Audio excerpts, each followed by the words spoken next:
맹종, 복종, 순종. 태에 들어 성장하기까지의 과정은 위 세 과정을 지나는 것으로 분별이 됩니다. 처음에 몽학 선생의 인도를 받습니다. 말씀으로 인도가 되는 동기는 그 어떤 것이든지 될 수 있습니다.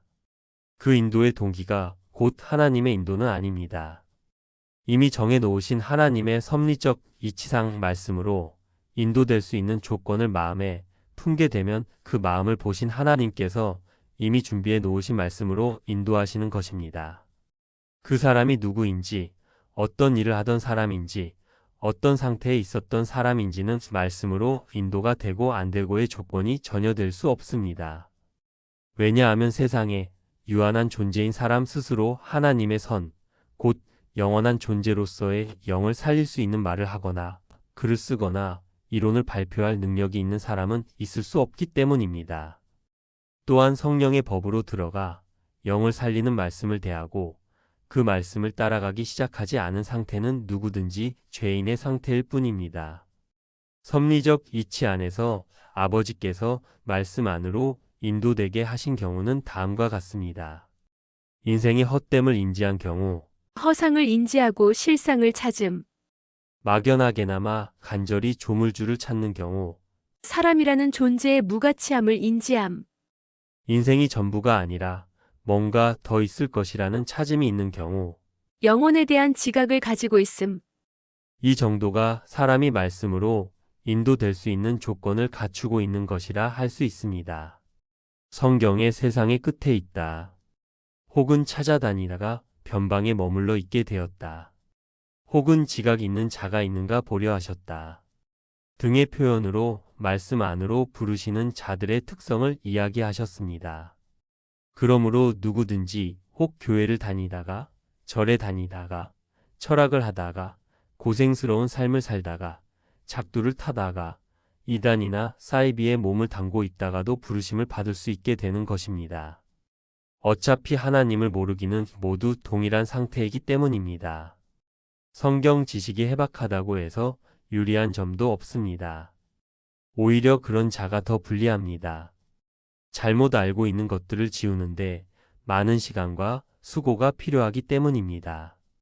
말씀을 접한 후에는 먼저 신비적 사고를 제거하고 이성과 논리에 입각해서 보여주신 말씀을 상고합니다. 이렇게 상고를 하다가 과연 이 말씀이 하나님의 말씀이 분명하다 라는 나름의 논리적 사고를 바탕으로 한 확신이 생기면 하나님께서 세우신 질서에 속하기 위하여 선생을 찾습니다. 선생과 제자의 만남이 곧 교회라는 영적인 상태의 성립입니다. 성경엔 그 둘을 일컬어 성전의 두 기둥이라고도 표현하고 있습니다. 서로 섬기는 먼저 된 자와 나중된 자의 상황이 만들어지는 것입니다. 하나님은 항상 인생을 택하여 일꾼으로 삼으시고 일을 하십니다. 선지자를 통해, 사사를 통해, 교사를 통해 아들을 만드시는 작업을 진행하십니다.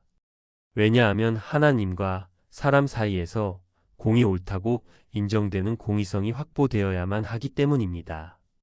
그 공의성이 확보되지 못하면 사람으로부터 불공평하다는 소송이 제기되기 때문입니다. 누가 감히 하나님과 소송을 하나 하시겠습니다만 선지서에 우리가 서로 변론하자 라는 말씀이 있습니다. 인생이 생각하기를 이거 하나님이 너무하시는 거 아냐? 라는 생각을 추호도 할 수 없게 하시기 위하여 섭리를 철저히 공의로 행하시는 것입니다. 얘가 너와 동일한 조건을 가진 인생인데 얘는 내가 하라는 대로 했는데 너는 안 했으니 넌 할 말이 없어라는 공평성을 확보하시기 위하여 인생을 앞세워 섭리를 진행하시는 것입니다. 또한 온전히 선하신 하나님께서 직접 인도하신다면 그 인도를 따라서 가는 인생은 반드시 완전히 거룩한 상태에 이어야만 합니다. 그렇지 않으면 불법을 행하는 즉시 사망하게 되기 때문입니다. 그것은 마치 빛이 나타나면 어둠이 즉시 사라지는 것과도 같은 이치입니다. 그래서 하나님은 항상 사람의 입장을 이해하고 있는 사람을 앞세워 일을 하시는 것입니다. 그러므로 길을 가는 자는 반드시 선생을 만나야 하는 것입니다. 최초의 선생은 예수님이셨습니다. 그렇게 선생을 만나고 나면 그때부터는 말씀에 대한 이성적, 논리적 이해를 바탕으로 한 맹종이 시작이 됩니다. 왜냐하면 이미 드러내신 말씀의 논리, 즉 섭리는 이해했지만 그렇다고 길을 가는 과정에서, 즉 선으로 악을 씻는 과정에서 자신이 무엇을 어떻게 해야 하는지에 대한 실제에 대해서는 모르는 상태이기 때문입니다. 또한 선생의 지시는 항상 길을 가는 나중된 자의 인간적인 마음에 부담이 되는 내용이기 때문입니다. 선으로 악을 씻으려 하니 세상에 속한 마음을 가지고 있는 사람의 입장에서는 모든 선생의 가르침이 의아할 수밖에 없습니다. 높음과 채움을 목적으로 한 땅의 방법이 아니라 낮아짐과 비움을 목적으로 한 하나님의 방법을 사용하고 있기 때문입니다. 그러니 일단은 맹종하는 것 외에 달리 방법이 없습니다. 그러나 계속 그래야 하는 것은 아닙니다. 그것은 처음에 아무것도 모를 때만 해당하는 따르는 방법입니다. 그런 맹종의 예가 있습니다. 아브라함은 롯에게 내가 보기 좋은 곳으로 가라. 나는 그 반대로 가마. 라고 했습니다.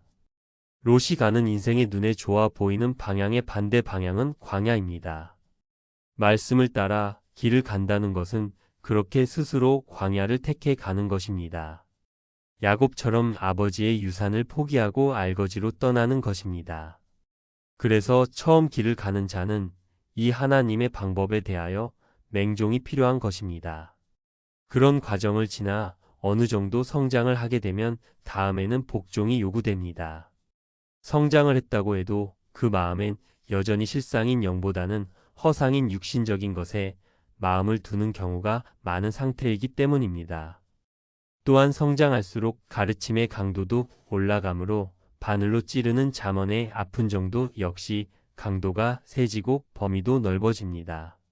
아프고 힘들고 어렵고 싫은 가르침들이 쏟아지며 그 마음에 스스로도 인지하지 못하고 있던 자기 눈에 든 들보들이 감당하기 어려울 만큼 인지되기 시작합니다.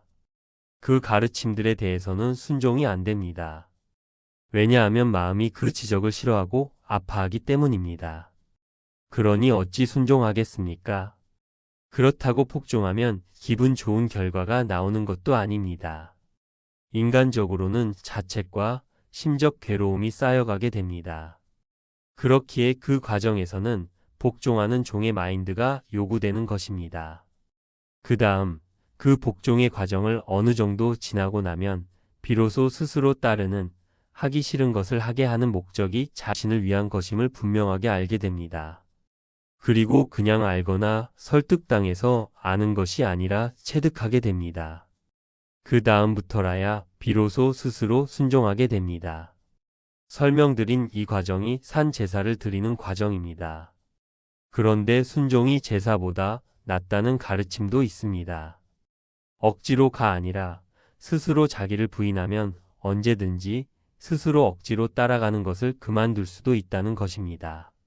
선지자처럼 나는 티끌과 같은 존재이구나, 혹은 사도처럼 나는 지렁이 같구나 라는 것을 깨달으면 즉시 순종하는 것이 가능해집니다. 그때부터는 잠언의 말씀이 찔림으로 다가오는 것이 아니라 하나님께 사랑을 받는 것으로 인지가 되면서 지적을 받을 때마다 오히려 기쁨을 느끼게 됩니다. 사람이 자기의 의지로 어찌 해보겠다는 생각을 유지하는 기간 동안 사람은 자기가 만든 자기 십자가를 지고 힘들게 되는 것입니다. 누가 힘들게 하는 것이 아니라 자기가 자기를 힘들게 하는 것입니다. 그 자기를 내려놓으면 언제든지 순종이 가능하고 순종을 하게 되면 하나님께서 주시는 은혜, 곧 사람들이 느끼는 찰나의 좋음이 아니라 평온이나 평안으로 일컬어지는 영원에 입각한 사라지지 않는 좋음이 무엇인지 깨닫게 되는 것입니다. 그때 비로소 하나님과 함께 하늘의 나를 이 땅에서부터 사는 것이 어떤 것임을 믿게가 아니라 알게 되는 것입니다. 그것은 마치 미운 7살을 지나서 철이 들기 시작하는 것과 유사하다고 볼 수 있습니다. 아벨이 양으로 지시된 대로 드렸던 제사의 맹종이 요구되며 모세율법을 따라 드리는 제사의 복종이 요구되고 마음의 율법을 따라 드리는 제사의 순종이 요구되는 것입니다. 성경은 이렇게 한 논리를 가진 한 권의 책이지 신약과 구약으로 나뉘는 책이 아닙니다. 성경이 말하는 음행이란 성경이 말하는 음행이란 하나님께서 세우신 질서, 곧 교회를 어지럽히는 행위를 말합니다. 남녀 간의 행위를 말하는 것이 결코 아닙니다. 행위의 율법에 적용받을 때는 성민들 사이에서의 육체적인 일을 일컫는 말이었으나 마음의 율법 아래에서는 세상에 마음을 두고 높음과 체험을 추구하는 마음과 생각을 의미하는 것으로 전환이 됩니다. 인간의 성적인 행위가 음행이라면 결혼을 했느냐 안 했느냐에 따라 음행이냐 아니냐가 결정되며 그 음행은 세상에서조차도 지역마다 다른 윤리관과 도덕관이 있어서 어디에서는 음행이 되고 어디에서는 음행이 되지 않게 됩니다. 그것은 비진리적 규정입니다. 그래서 예수님은 가늠한 여인의 죄 없음, 인생들의 결혼의 무의미함에 대하여 가르치신 것입니다. 유한한 범위 안에서 하는 모든 행위에 있어서 마음과 정신이 포함될 때 그 모든 것이 음부, 곧 유한한 세상을 향한 것이므로 음행이 되는 것입니다. 세상에서의 윤리적 선이나 사회적 법은 세상에 속한 것이고 내가 그 해당 사회의 법을 따르고 도덕을 지키는 것은 진리이기 때문도 아니고 양심의 문제 때문도 아닙니다. 내가 속한 사회의 법을 지켜야 하는 이유는 세상이 하나님의 선과 악의 섭리를 통하여 움직여지는 하나님께서 만들어 놓으신 나의 경기장이기 때문입니다. 그래서 저들의 오해를 피하기 위하여 성전세를 내라는 가르침도 주신 것입니다. 각 사람이 속한 사회는 모두 다른 가치관을 가지고 있고 그 다른 가치관에 따라 어느 나라는 마약을 해도 되고 어느 나라는 안 되는 법을 가지고 있습니다. 어느 나라는 간통이 죄고 어느 나라는 죄가 되지 않는 상황 윤리적 환경은 각각 하나님께서 택하신 그 사람에게 있어서 거룩함을 향해 가는 혹은 하나님을 찾게 하는 수단으로 작용합니다. 영이 살아있던 에덴에서는 모든 것이 선이고 딱 하나만 악이었으나 에덴 밖에서는 유한한 모든 것이 악이고 오직 하나, 영원한 것, 진리만 영을 살리는 선입니다. 세상은 유한한 육신을 입고 있는 인생이 헛된 것들에 둘러싸여 그 모든 헛된 것들과 전쟁을 하며 영혼을 향해 가는 전쟁터입니다. 그래서 세상의 모든 것은 하나님의 아들이 되려는 자에게 마땅히 있어야 할 것들이 있는 것이므로 그 각 사람이 속한 사회의 법도 지켜야 하는 것입니다. 물론 사회의 가치관이 변하면 법도 변하고 전에는 지켰던 것을 법이 변하면 안 지켜도 되는 것처럼 행위로만 따르면 그만입니다. 사람들의 가치관에 의하여 만들어진 사회적 법은 그렇게 나그네가 어떤 동네에 들어가서 그 동네의 규칙을 따라야 하는 것과 같은 것입니다. 그 이상의 다른 의미는 없습니다. 음행이냐 아니냐를 정하는 세상의 법이라는 것도 실상은 기득권자들이 자신들의 욕심을 채우는 수단의 하나로 입법을 하는 것이지 낮고 천한 자들이 만드는 것이 아닙니다. 더구나 육신의 법이 어찌 영을 살리겠는지요. 이제는 실제 성경이 말하는 음행 중에서 영적 질서상에서의 음행에 대한 설명을 드리겠습니다. 아비란 나중된 자에게 있어서 먼저 된 자, 즉 전도자를 말합니다. 어떤 이가 하나님의 도를 전하고 그 전도의 열매인 피전도자를 얻게 되면 그 피전도자는 전도자에게 있어서 하나님께서 직접 상대해 주시기를 시작했다는 신호입니다. 피전도된 사람은 전도자가 자기를 도운 것을 생각하지만 그것은 피전도자의 입장이고 전도자의 입장에서는 그 나중된 자, 곧 하나님께서 보내주신 자는 자신을 돕는 자가 됩니다. 성경에서 아내라는 말은 돕는 자를 뜻합니다. 솔로몬이 처와 첩을 많이 두었다라는 표현은 직접 돕는 자와 간접적으로 돕는 자를 많이 두었다라는 의미입니다. 한 개인을 돕는 성령도 그에게 있어서 아내로 표현되며 피전도자도 아내로 표현됩니다. 그래서 잠언에는 젊어서 얻은 아내를 기뻐하라. 혹은 아내를 얻는 자는 복이 있도다. 라고 하는 것입니다. 또 내 집 내실에 있는 아내라는 말에서 집은 그리스도의 터 위에서 지은 내 마음 안에 지어진 집이고 그 집이 성전이 되게 해야 하며 그 집이 성전이 되게 했을 때 하나님의 나라가 내 마음에 섰다고 말할 수 있는 것입니다. 그래서 그 집의 내실에 있는 아내는 성령인 것입니다. 이러한 이치를 따라 남의 아내, 즉 하나님께서 남에게 나아지게 하신 사람을 자기 집의 사람으로 만들려는 행위를 음행이라 말하는 것입니다. 한 발 더 들어가서 내면적으로는 하나님께서 어떤 전도자에게 그를 돕는 자로 보내주신 것이므로 그를 데려가려 한다는 것은 곧 하나님께서 정하신 질서를 파괴하는 것이기도 하며, 그렇게 먼저 된 어떤 자가 나중된 자를 자기 집에 속한 사람이 되게 하여 자기를 돕는 자로 삼기를 바라는 것은 허상적 겉모양을 보고 똑똑하든지 다정하든지 아름답든지 부지런하든지 그것을 마음에 들어 하기 때문이므로 그것은 음부 곧 허상적 시각을 발동시킨 것이므로 음행이 되는 것입니다. 그래서 바울이 분파가 일고 당을 지으며 서로 사람 빼앗기 경쟁을 하는 것에 대하여 이런 음행은 이방인들도 안 한다라고 한 것은 육신의 일만을 생각하며 사는 이들도 육신적으로 그와 같이 질서를 파괴하는 행위를 하지 않는데 어떻게 하나님 안에서 영적인 질서를 파괴하는 행위를 할 수가 있는가 하는 것입니다.